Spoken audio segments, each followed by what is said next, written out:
जय श्री राम, राधे राधे। कैसे हैं? माधव बिहारी 18 यूट्यूब चैनल में आपका स्वागत। आज बात करेंगे बृहस्पतिवार व्रत कथा। बृहस्पतिवार व्रत कथा कब करना चाहिए, कैसे करना चाहिए, व्रत करने से क्या लाभ होता है, क्या फल मिलता है, आज उसकी विषय में चर्चा करेंगे। बृहस्पतिवार की व्रत कथा एक नहीं बल्कि अनेकों कार्य में आपको लाभ होता है। बृहस्पति यानी साक्षात गुरु का माना गया है। कुंडली में यदि गुरु कमजोर हो, के कारण विवाह शादी नहीं हो रहा हो, तो उसमें भी यह लाभप्रद होता है। जिनका विवाह लेट से हो रहा हो या कोई अनेक प्रकार की बाधाएं उत्पन्न आ रही, तो आप बृहस्पतिवार का व्रत करें तो ज्यादा लाभ आपको मिलेगा। यह बृहस्पतिवार का पुस्तक है जो आपको मैं पढ़ करके सुनाऊंगा। और यदि आप घर में यह व्रत करते हैं तो एक बार इस कथा को अवश्य सुन लीजिए। यदि ब्राह्मण उपलब्ध नहीं हो पाते हैं, इस वीडियो को अवश्य देख लें, इससे संपूर्ण फल आपको प्राप्त हो जाएगा। बृहस्पतिवार का व्रत का महत्व इसमें दिया हुआ है। भगवान बृहस्पति देव की पूजा अर्चन के लिए बृहस्पतिवार को व्रत करके बृहस्पतिवार का व्रत कथा पढ़ने अथवा किसी दूसरे स्त्री पुरुष द्वारा सुनने की प्राचीन परंपरा है। यह आज का परंपरा नहीं है, प्राचीन है। बृहस्पतिवार का व्रत करने और व्रत कथा सुनने से स्त्री पुरुषों की सभी मनोकामनाएं पूर्ण होती है ना। इस व्रत से धन संपत्ति, विवाह आदि समस्त कार्य होते हैं। निसंतानों को पुत्र की प्राप्ति होती है और परिवार में सुख शांति बनी रहती है। सभी आनंद पूर्वक रहते हैं। यह महत्व हो गया। इस करने से क्या लाभ होता है, यह महत्व हो गया। आइए आज चर्चा करेंगे इस व्रत का क्या विधि है, क्या नियम है। कथा बाद में होगा, अब विधि नियम इसमें आएगा। बृहस्पतिवार के सूर्योदय से पहले उठे, सूर्य भगवान नहीं हुए हैं उससे पहले आपको उठना है। स्नान आदि से निवृत्त होकर के भगवान बृहस्पति देव का स्मरण करते हुए व्रत का आरंभ कर दें। उपासक को घर के किसी कक्ष में एक छोटा अथवा बड़ा पूजा स्थल बनाकर उसमें भगवान बृहस्पति देव की प्रतिमा स्थापना करना चाहिए। आपके घर में पूजा स्थल है, उसमें भगवान बृहस्पति का आप फोटो आदि उपग्रह रख करके पूजा करें। यदि भगवान विष्णु स्वयं प्रतिमा है तो उसका एक अलग ही आनंद करें।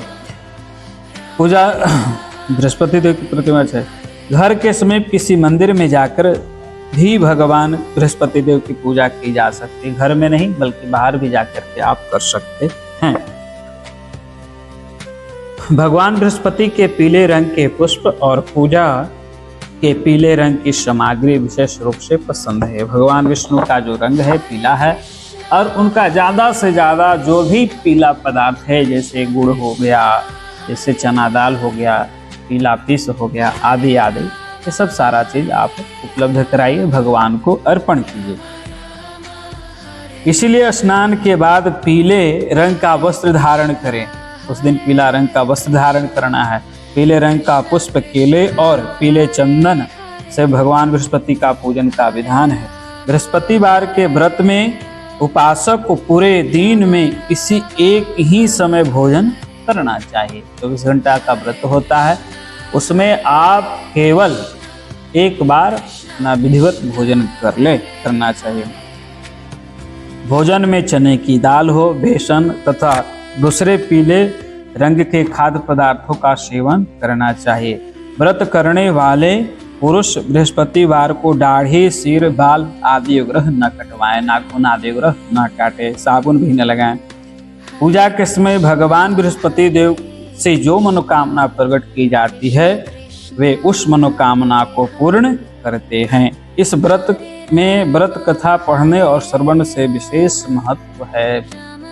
जब भी पूजा करने जाएं, कथा सुनने जाए, तो भगवान बृहस्पति से कहें कि हे प्रभु, यह हमारी मनोकामना है, आप पूर्ण कीजिए। आइए अब कथा कहते हैं। कथा में इतना विशेष डिटेल से नहीं समझाऊंगा। जैसे पंडित जी पढ़ करके आपको सत्यनारायण भगवान की कथा सुनाते हैं, उसी प्रकार हम आपको सुनाएंगे, आप श्रवण करेंगे। प्राचीन समय की बात है, भारत में एक राजा राज्य करता था। वह बड़ा ही प्रतापी तथा दानी था। वह नित्य प्रति मंदिर में भगवत दर्शन करने जाता था। वह ब्राह्मण और गुरुओं की सेवा किया करता था। उसके द्वार से कोई भी याचक यानी भिखारी यानी याचना करने वाला निराशा होकर के नहीं लौटता था। वह प्रत्येक गुरुवार को व्रत रखता और पूजन करता था। हर दिन गरीबों की सहायता करता था, परंतु यह सब बातें उसकी रानी को अच्छी नहीं लगती थी। यह सब कर्म कौन करता था? राजा करता था। वह न व्रत करती और न किसी को एक पैसा दान देती।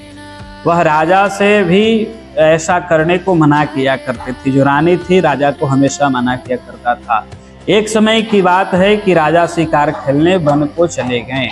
घर पर रानी और दासी थे। उस समय गुरु बृहस्पति साधु का रूप धारण करके यानी भगवान विष्णु स्वयं साधु का रूप धारण करके राजा के दरवाजे पे भिक्षा मांगने आए। साधु ने रानी से भिक्षा मांगी तो वह कहने लगे कि हे साधु महाराज, मैं इस दान और पुण्य से तंग आ गई हूँ। इस कार्य के लिए तो मेरे पति देव बहुत हैं। अब आप ऐसा कृपा करें कि सारा धन नष्ट हो जाए तथा मैं आराम से सो सकूं। साधु रूपी बृहस्पति देव ने कहा, हे देवी, तुम बड़ी विचित्र हो। स्त्रियों का धर्म क्या है? व्रत करना। संतान और धन से कोई दुखी होता है? नहीं होता है। सभी चाहते हैं। पापी भी पुत्र और धन की इच्छा करता है। अगर तुम्हारे पास धन अधिक है तो भूखे मनुष्यों को भोजन कराओ, प्याऊ लगाओ, ब्राह्मण को धन दो, धर्मशालाएं बनाओ, कुआं, तालाब, बावड़े, बाग, बगीचे आदि का निर्माण कराओ तथा निर्धनों कुमारी कन्याओं का विवाह कराओ। साथ ही यज्ञ आदि करो। तुम्हारे पास धन है तो यह सब कार्यों में तुम खर्च करो। इस प्रकार के कर्मों से आपकी कुल और आपका परलोक में सार्थक होगा एवं स्वर्ग की प्राप्ति होगी। परंतु रानी ने साधु की इन बातों से खुश नहीं हुआ। उसने कहा कि हे साधु महाराज, मुझे ऐसे धन की आवश्यकता नहीं जिसमें मैं अन्य लोगों को दान दूं तथा जिसको रखने और संभालने में मेरा सारा समय नष्ट हो जाता है। रानी कह रही है, ऐसा धन कि मैं क्या करूँगा, लेकिन गलत कह रही है। साधु ने कहा कि हे देवी, यदि तुम्हारी ऐसी ही इच्छा है तो जैसा मैं तुम्हें बतलाता हूँ तुम ऐसा ही करना।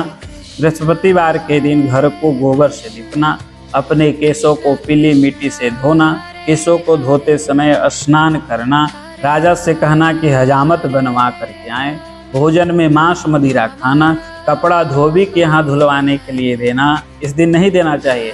इस दिन इसी प्रकार 7 बृहस्पति करने से तुम्हारा सब धन नष्ट हो जाएगा। यह कहकर साधु महाराज रूपी बृहस्पति देव अंतर ध्यान हो गए।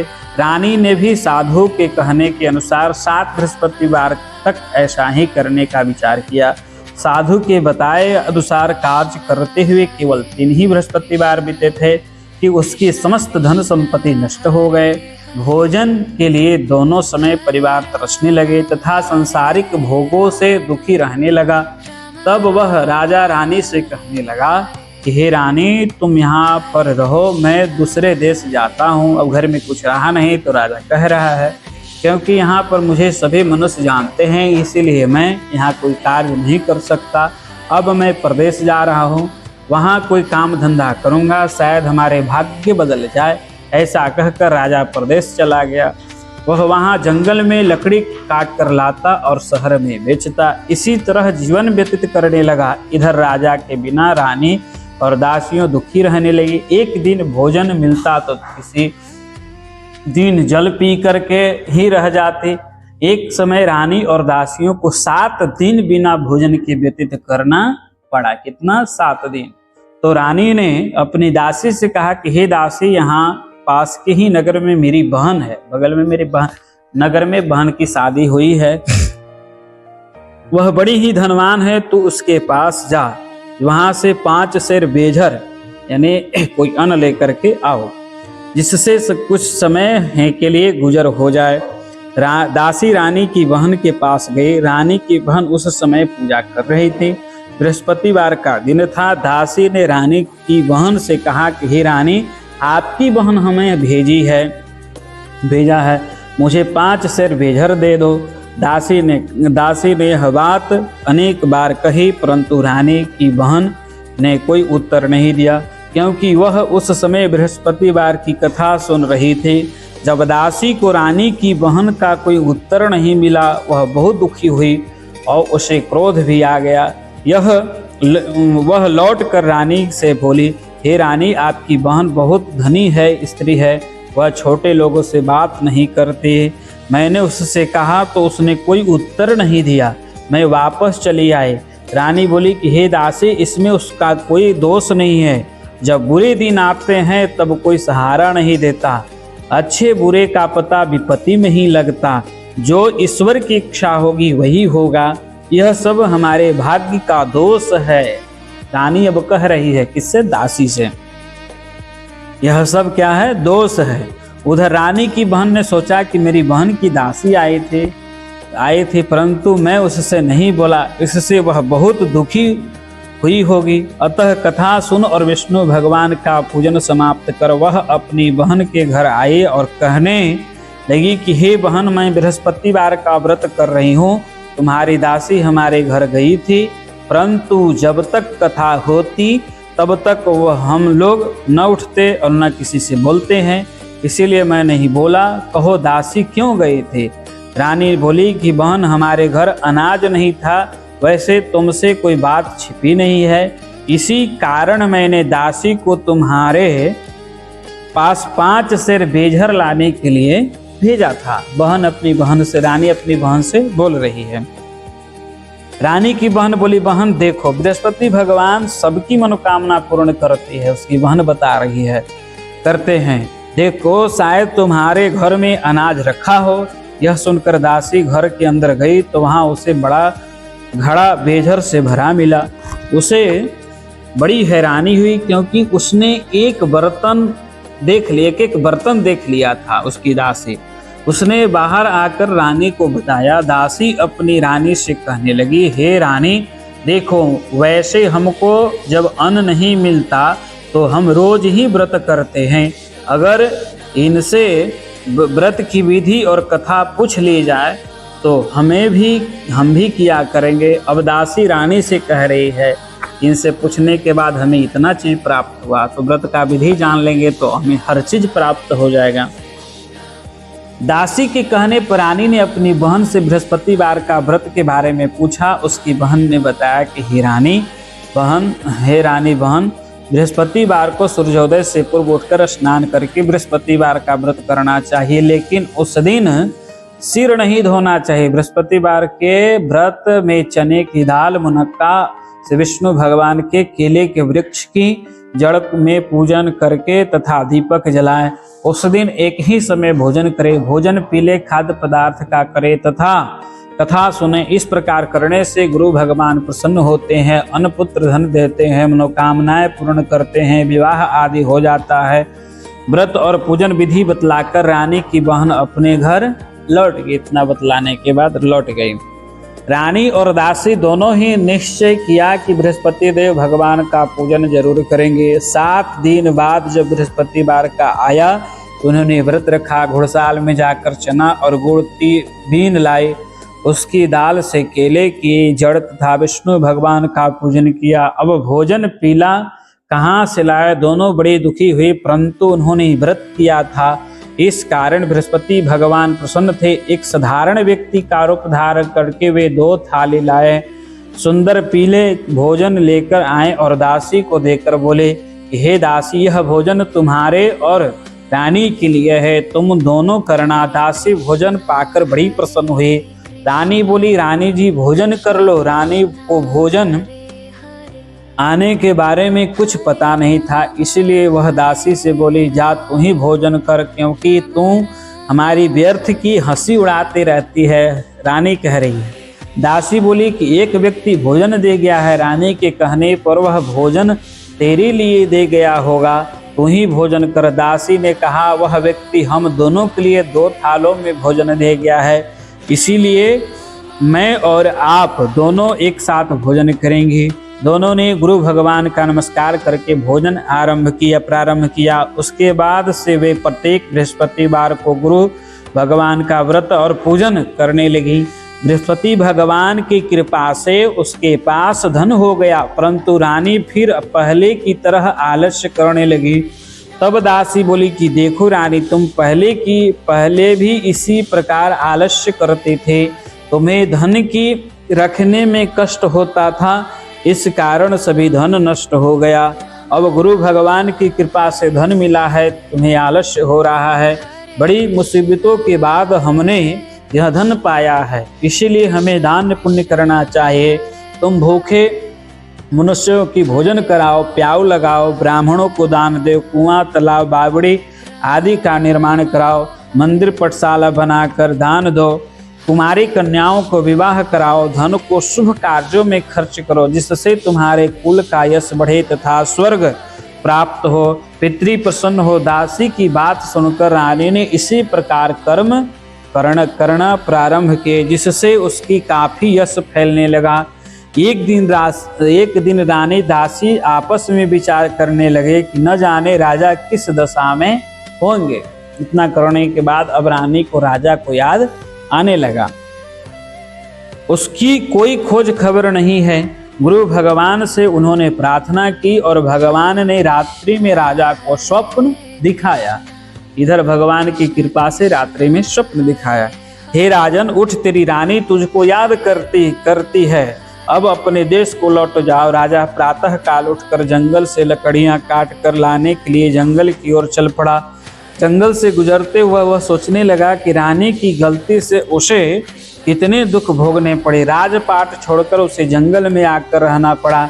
जंगल से लकड़ियां काटकर उन्हें बेचकर गुजारा करना पड़ा। उसी समय उस जंगल में बृहस्पति देव एक साधु का रूप धारण करके आए और राजा के पास आकर बोले कि हे लकड़हारे, तुम इस सुनसान जंगल में किस चिंता से बैठे हो, मुझे बतलाओ।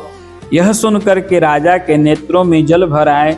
साधु के वंदन किया, बोला कि हे प्रभु, आप सब कुछ जानने वाले हैं। इतना कहकर राजा ने साधु को अपनी संपूर्ण कहानी सुना दी। महात्मा दयालु होते हैं।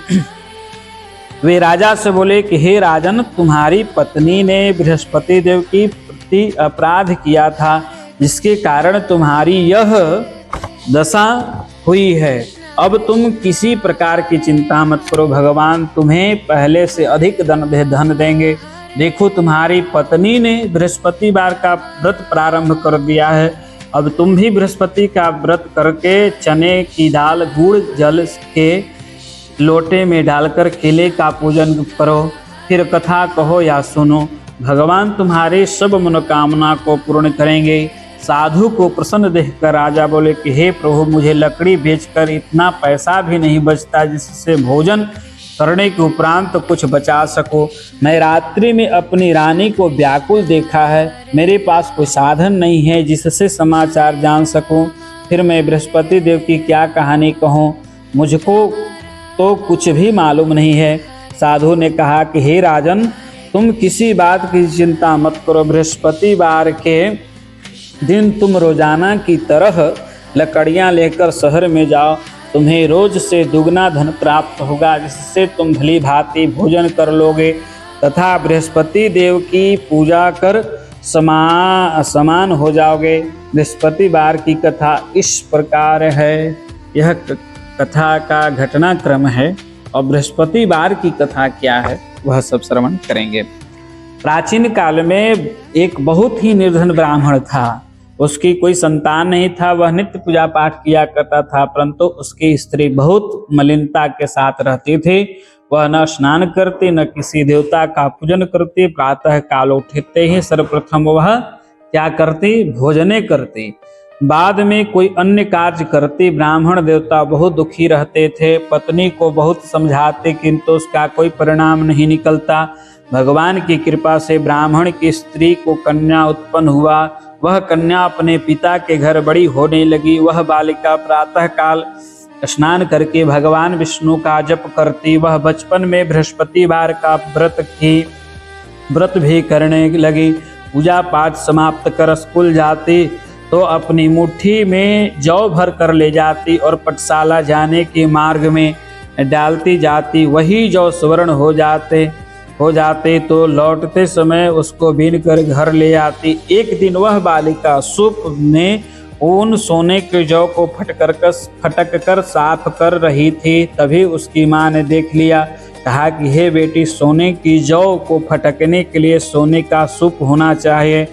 दूसरे दिन गुरुवार था। इस कन्या ने व्रत रखा और बृहस्पति देव से प्रार्थना करके कहा कि हे प्रभु, यदि मैंने सच्चे मन से आपकी पूजा की है तो मुझे सोने का सूप दे दो। बृहस्पति देव ने उसकी प्रार्थना स्वीकार कर ली। रोजाना की तरह वह कन्या जौ फैलाते हुए स्कूल चली गई। स्कूल से लौटकर जब वह जौ बीनने लगी तो बृहस्पति देव की कृपा से उसने सोने का सूप मिला। उससे वह घर ले आई और उसने जौ साफ करने लगी, परंतु उसकी माँ का वही ढंग रहा। एक दिन की बात है, वह कन्या सोने के सूप से जौ साफ कर रही थी। उस समय उस नगर का राजकुमार वहाँ से होकर निकला। इस कन्या का रूप सोने का सूप में जौ साफ करते देख वह कन्या पर मोहित हो गया। राजमहल आकर वह भोजन तथा जल त्याग कर उदास होकर लेट गया। राजा को जब राजकुमार द्वारा अन्न जल त्यागने का समाचार ज्ञात हुआ तो अपने मंत्रियों के साथ यह अपने पुत्र के पास गए और बोले कि हे बेटा, तुम्हें किस बात का कष्ट है? किसके अपमान किया है अथवा कोई कारण हो मुझको बताओ, मैं वही करूँगा जिससे तुम्हारी प्रसन्नता हो। राजकुमार ने अपने पिता की बातें सुनी तो वह बोला, मुझे आपकी कृपा से किसी बात की दुख नहीं है, न मेरा अपमान किया है, परंतु मैं एक उस लड़की के साथ विवाह करना चाहता हूँ जो सोने के सूप से जौ साफ कर रही थी। यह सुन राजा आश्चर्य में पड़ गया और बोला, हे बेटा, इस तरह की कन्या का पता तुम ही लगाओ, मैं उसके साथ तुम्हारा अवश्य ही विवाह कर दूंगा। राजकुमार ने राजा से उस लड़की के घर को पता बतलाया। मंत्री उस लड़की के घर गया और राजा का आदेश ब्राह्मण को सुनाया। कुछ ही दिन बाद वह ब्राह्मण की कन्या का विवाह राजकुमार के साथ संपन्न हो गया। कन्या के घर से जाते ही उस ब्राह्मण के घर में घर से पहले की भांति गरीबी निवास करने लगा। अब भोजन के लिए भी अन्न बड़ी मुश्किल से मिलता था। एक दिन दुखी होकर ब्राह्मण अपनी पुत्री से मिलने गया। बेटी ने पिता के दुख की अवस्था को देखा और अपनी माँ का समाचार पूछा। ब्राह्मण ने सभी हाल कहा। कन्या से बहुत धन देकर अपने पिता को विदा कर दिया। इस तरह ब्राह्मण का कुछ समय सुखपूर्वक व्यतीत हुआ, लेकिन कुछ दिन बाद फिर वही हाल हो गया। ब्राह्मण फिर अपनी कन्या के यहाँ गया और सभी हाल कहा तो पुत्री बोली कि हे पिताजी, आप माता जी को यहाँ लिवा लाएं, मैं उन्हें कुछ विधि बता दूंगा जिससे गरीबी दूर हो जाए। ब्राह्मण देवता अपनी स्त्री को साथ लेकर अपनी पुत्री के पास राजमहल पहुँचे तो पुत्री अपनी माँ को समझाने लगी कि हे माँ, तुम प्रातः काल उठकर प्रथम स्नान आदि करके विष्णु भगवान का पूजन करो तो दरिद्रता दूर हो जाएगी। परंतु उसकी माँ ने उसकी एक बात नहीं मानी। वह प्रातः काल उठकर अपनी पुत्री को बचा जूठन खा लेती।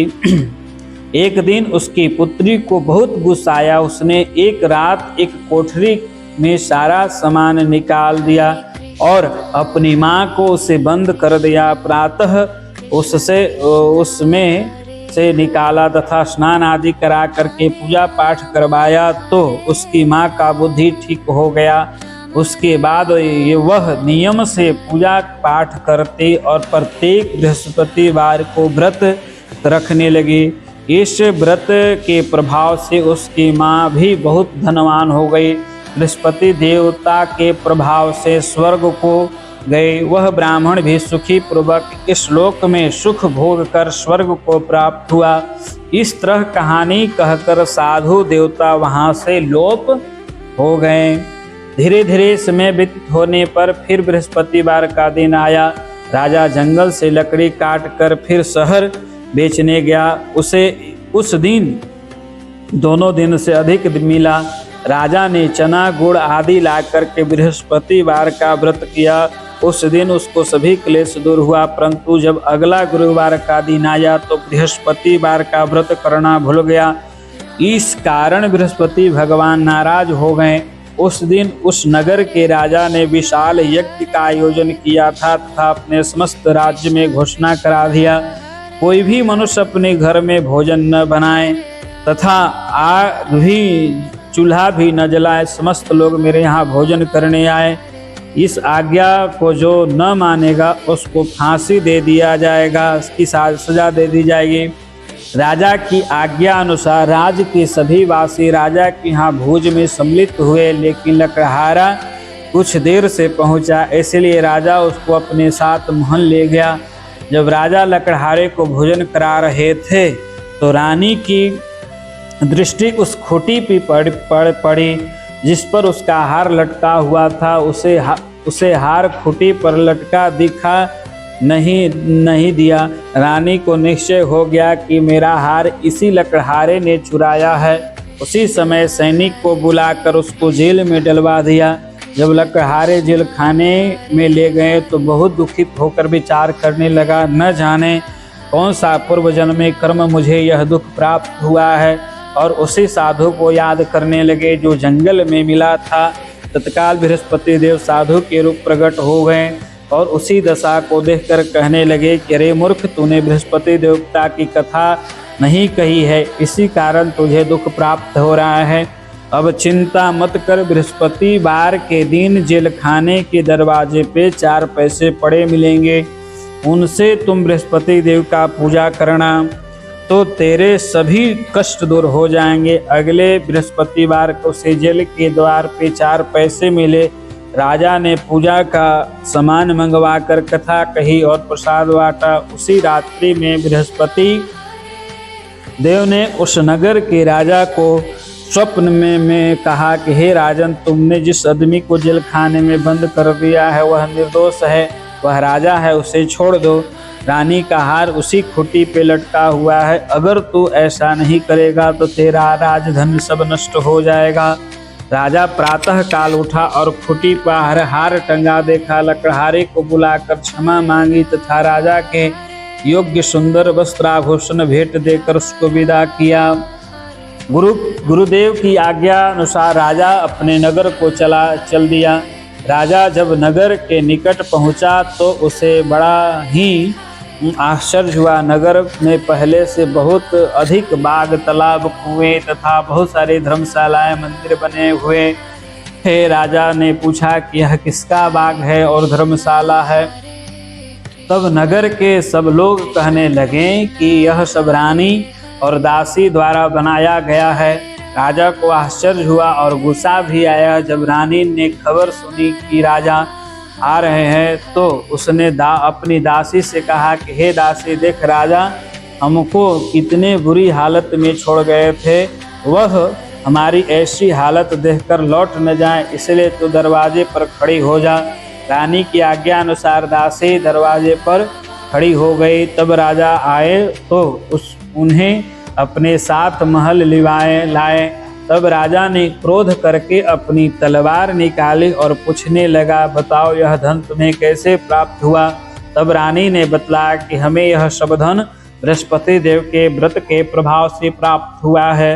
राजा ने तब निश्चय किया कि 7 रोज बाद तो सभी बृहस्पति देव का पूजन करते हैं, परंतु मैं रोजाना दिन 3 बार कथा कहा करूँगा, तब रोज व्रत किया करूँगा। हर समय राजा ने अपने दुपट्टे में चने की दाल बांधे रहते। एक दिन 3 बार कथा अवश्य कहता। एक रोज राजा ने विचार किया कि चलो अपनी बहन के यहाँ आवे। इस तरह निश्चय करके राजा घोड़े पर सवार होकर अपनी बहन के यहाँ चल दिया। मार्ग में उसे देखा कि कुछ आदमी एक मुर्दे को लिए जा रहे हैं। उन्हें रोककर राजा कहने लगा, अरे भाई, मेरे बृहस्पतिवार की कथा सुन लो।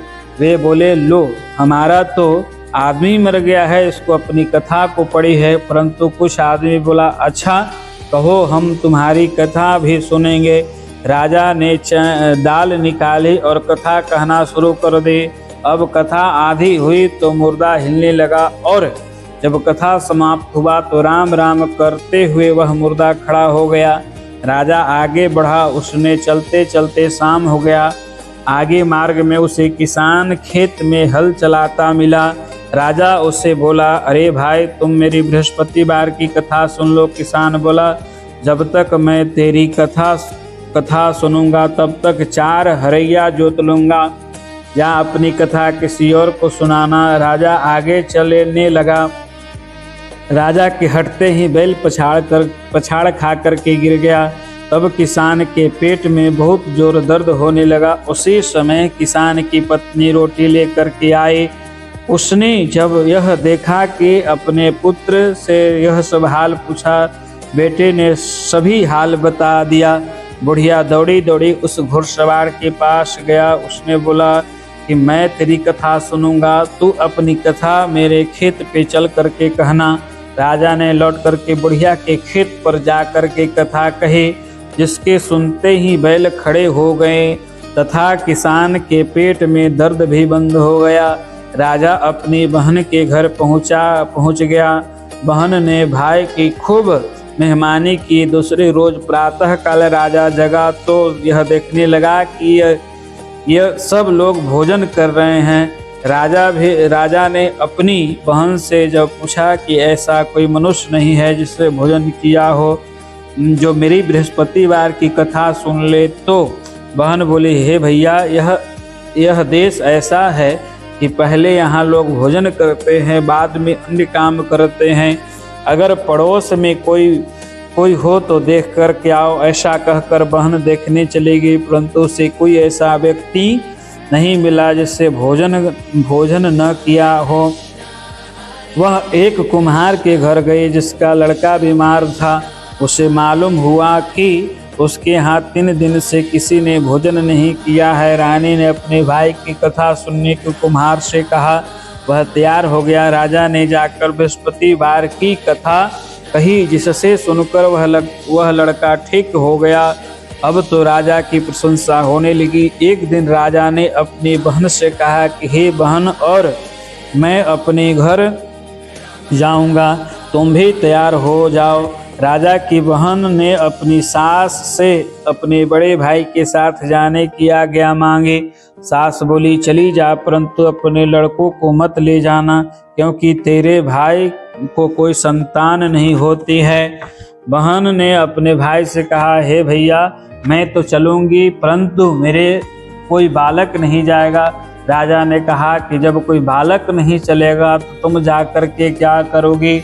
दुखी मन से राजा अपने नगर को लौट गया। राजा ने अपनी रानी से कहा, हम निसंतान हैं, इसलिए हमारे यहाँ कोई आना पसंद नहीं करता। इतना कहकर वह बिना भोजन आदि किए सैया पे लेट गया। रानी बोले कि हे प्रभु, बृहस्पति देव ने हमें सब कुछ दिया है, तो हमें संतान भी अवश्य देंगे। उसी रात बृहस्पति देव ने राजा को स्वप्न में कहा कि हे राजा, उठ, सभी सोच त्याग दे, तेरी रानी गर्भवती है। राजा को यह जानकर बड़ी खुशी हुई। 9वें महीने में रानी की गर्भ से एक सुंदर बालक उत्पन्न हुआ। जब वह राजा अपनी बहन ने यह शुभ समाचार सुना तो बहुत खुश हुई और तथा बधाई लेकर अपने भाई के यहाँ आए। तभी रानी ने कहा, घोड़ा चढ़कर नहीं आई, गधा चढ़ी आई। राजा की बहन बोली, भाई, मैं इस प्रकार न कहती तो तुम्हें औलाद कैसे मिलती। बृहस्पति देव ऐसे ही जिसके मन में जो कामनाएं रहती है सभी को पूर्ण करते हैं। जो सद्भावना पूर्वक बृहस्पतिवार का व्रत करता एवं पढ़ता है, अथवा सुनता है, दूसरों को सुनाता है, बृहस्पतिवार उसको सभी मनोकामना पूर्ण करते हैं। बृहस्पति देव की उसकी सदैव रक्षा करते हैं। जो संसार में सद्भावना तथा सच्चे हृदय से बृहस्पति देव का पूजन करते हैं, उसकी सभी मनोकामनाएं पूर्ण होती है। जैसे रानी और राजा ने बृहस्पति देव की कथा गुणगान किया, उनकी सभी इच्छाएं बृहस्पति देव ने पूर्ण किया। मनुष्य को हृदय से उसका मनन करते हुए जय जयकार करना चाहिए। प्रेम से बोलिए विष्णु भगवान की जय, चक्रधारी सुदर्शन भगवान की जय। इस प्रकार बृहस्पतिवार भगवान का कथा समाप्त विश्राम होता है। इस कथा का सारांश यही है कि हमें भगवान विष्णु का भक्ति श्रद्धा पूर्वक करना चाहिए। सारांश यह भी है कि हमें जीवन कैसे जीना चाहिए, बृहस्पतिवार के दिन क्या करना चाहिए। आप लोगों ने कथा सुना, तो नियम पूर्वक इस व्रत को आप लोग करिए, आपके जीवन में समस्त मनोकामनाएं पूर्ण होंगे। यह वीडियो कैसा लगा, चैनल को कैसा लगा, यह कमेंट करके बतलाएंगे। अच्छा लगा तो विष्णु भगवान का श्री हरि एक बार कमेंट करके लिखेंगे, और दक्षिणा के रूप में चैनल को सब्सक्राइब कर देंगे, थोड़ा शेयर कर देंगे। जय श्री कृष्ण, जय सिया राम, राधे राधे।